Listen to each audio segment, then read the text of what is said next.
This league is hard. The season was hard.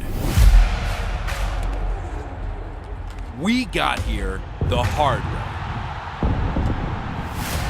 Hard is a 3-game losing streak and a quiet locker room. We should all have this hunger of getting out there and getting shit fixed.